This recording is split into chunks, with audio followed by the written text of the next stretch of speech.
শোনো, উৎসবের আর মাত্র 20 দিন বাকি। 20 দিন পরে উৎসবও চলে যাবে। ওরা যে কেমন আছে,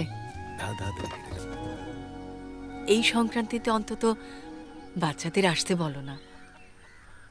যখন কাজ করি তখনও মনে হয় ওরা আশেপাশেই আছে। আমি ওদেরকে অনেক মিস করি, ঠিক মতো ঘুমাতেও পারি না।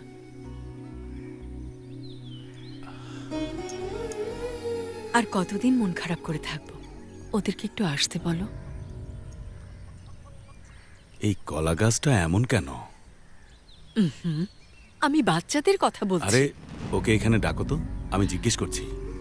এসব কি? আমি বাচ্চাদের কথা বলছি আর তুমি গাছপালার কথা বলছো? কারণ বাচ্চাদের চেয়ে এই গাছগুলোই ভালো, চোখের সামনে থাকছে, যা চাই তাই দিচ্ছে। ওই যে দেখো, 2 মাস আগে লাগালাম আর এখনই ওরা ফল দেয়া শুরু করেছে।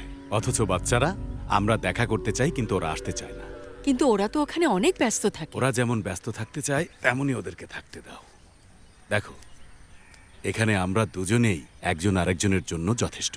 হ্যাঁ জানি, যেদিন থেকে বিয়ে হয়েছে সেদিন থেকে তুমি আমার জন্য আর আমি তোমার জন্য। এখন বলো, তুমি ওদের আসতে বলবে কি না? বারবার কেন বলতে হবে? ওরা তো আর মেহমান না, আমাদের ছেলে মেয়ে। কত বছর ধরে আসতে বলছি আর বারবার বলেই যাচ্ছি, এসেছে ওরা।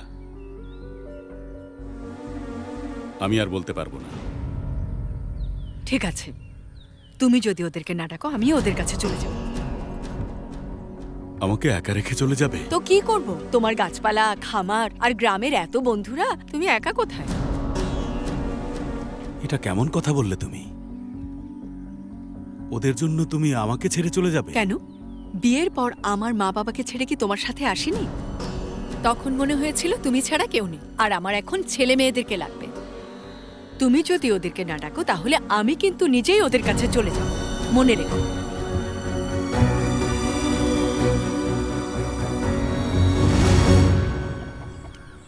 বনওয়ারি, এই বনওয়ারি। ওনার নাম বনোয়ারি, তবে গ্রামের সবাই তাকে গড়বড়ি লাল বলে থাকে। আইতাছি বৌদি।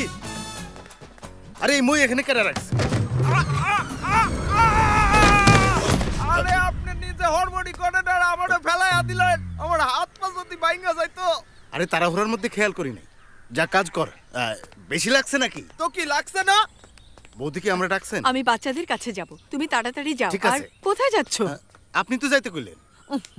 পুরো কথাটা তো শুনলে না। বললাম বাচ্চাদের কাছে যাব, তুমি এখনই যাও আর ফ্লাইটের টিকিট কেটে নিয়ে এসো।